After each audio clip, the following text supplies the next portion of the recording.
Unfortunately not. Let's have a look through the papers today with comedian David Schneider and theologian Vicky Beeching. Good morning. Morning. Look, let's start with what is topical at the moment, the front page of the Mirror this morning. And actually, this was coming from a source, but they're not far wrong, it would seem. I mean, the PM not saying hijacker, but saying deliberate action, so it almost amounts to the same thing. Yeah, I mean, it seems to be deliberate action. Someone turned off this transponder. I mean, I think the thing in all the papers illustrates that we don't know. And that's what, I mean, it's bad enough for us, but for the families, that must just be excruciating, absolutely excruciating. Well, I think what shocks people is we have such a faith in technology and the ability to know everything, that the fact that this can happen, that a massive plane can go missing, I think that sort of disturbs people. But I suppose, I mean, I was watching Gogglebox last night, and I'm not saying that Gogglebox is my major source for news, but a guy on it said it's like looking for the back of your earring in a 200-acre field, and that's what it must be like for searching. And just now the Prime Minister was announcing they've got to completely reroute their search. So it's a terrible situation, and quite sort of, I don't know if we're any further forward. I mean, has someone the latest theories, they're like hijackers have flown it to a remote island. It sounds like something out of a Hollywood movie, a bad Hollywood movie. It's interesting that they're saying that you would have had to have some kind of technical expertise to know how to switch off the transponder and the communications devices. So that's interesting in itself, isn't it? That it kind of requires that kind of high technology, and it has happened. But I agree with you. It really throws us into chaos, because I think we trust technology so much to get us from A to B. When I lived in the States, I flew about 5 times a week. Lots of these red-eye overnight flights like this one was, and you just kind of get on, or at least I did, with complete trust that all would be well. And I think the fact that A, it's gone wrong, and B, we can't find it, I think it really is going to shape people's what sense of and the Express saying pirate stole missing plane, which is not something that was being said here. In fact, they did say they were looking again at the crew, investigating the crew and the passengers involved in all this, because there's got to be questions as to whether the crew themselves could have been involved.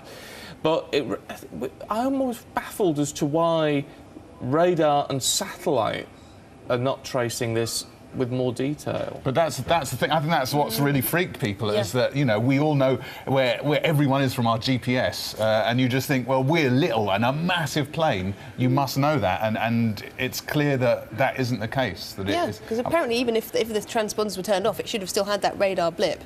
And I think that was where they got this idea of the whole pirate story from, because there was one blip near this island, and so then they seem to have extrapolated the fact that maybe somebody was flying it towards the island. But like you said, my heart really goes out to the families, because all of these things feel quite... It's a lot of imagination now, isn't it? Yeah. And it feels like, even in that press report we just heard, it was a lot of talking and not a lot of new information.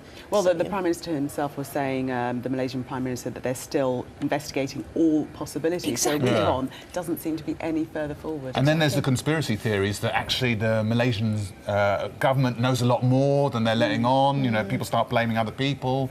That's when there's no sort of...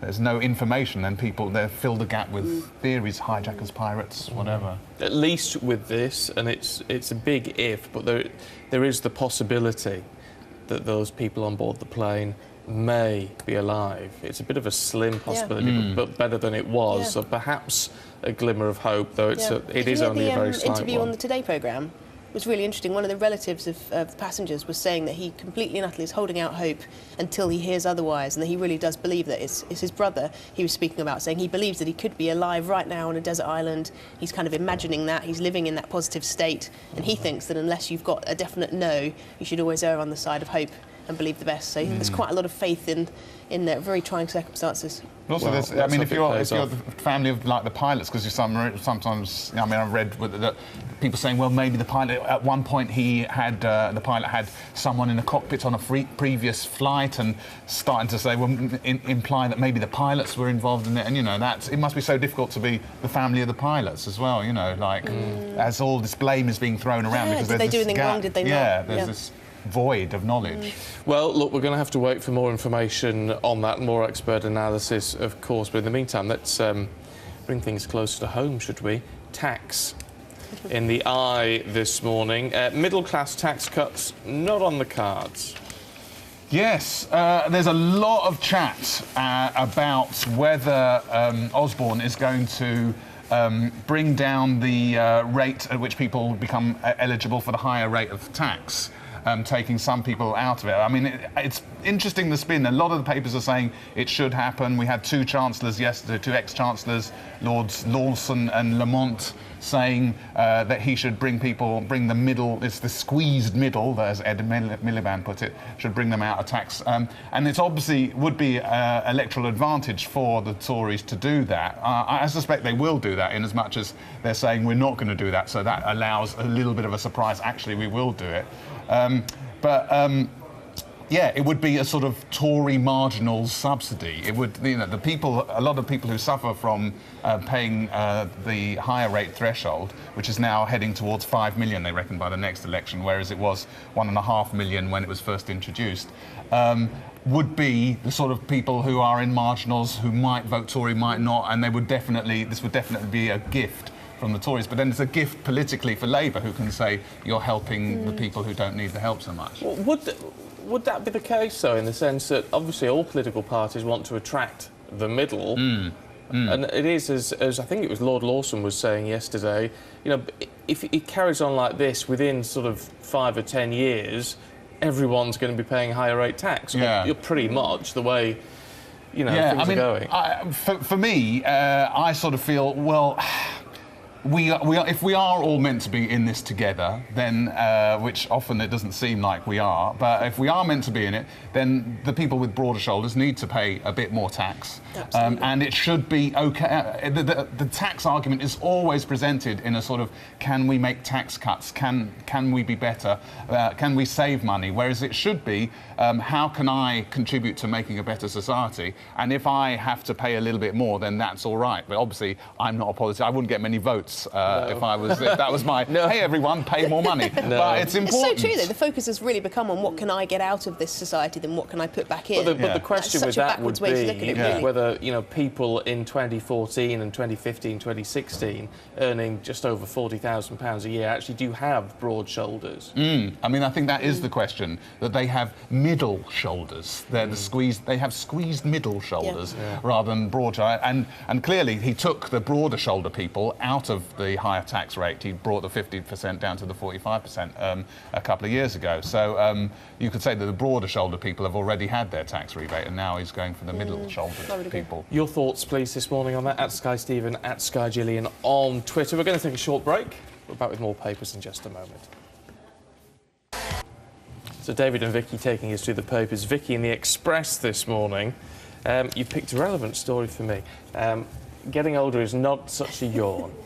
Very interesting. So yawning, you might think, is related to being tired. That would be obviously our go-to assumption. But there's a couple of researchers in the States who are saying actually yawning is related to age, and that the older you get, the less you yawn. Really? So I would have thought that would be the other way around. But they've split it up. Apparently, this is very interesting. There's two different kinds of yawning. There's spontaneous and contagious. Spontaneous is kind of self, and contagious is, you know, when you're sitting on the tube or on a train and someone yawns and you find yourself doing the same. Well, even the word yawn can make it's going to make you yawn any second. Without yawning. The older you get, the less contagious yawning affects you, apparently. So you become more resilient to catching on.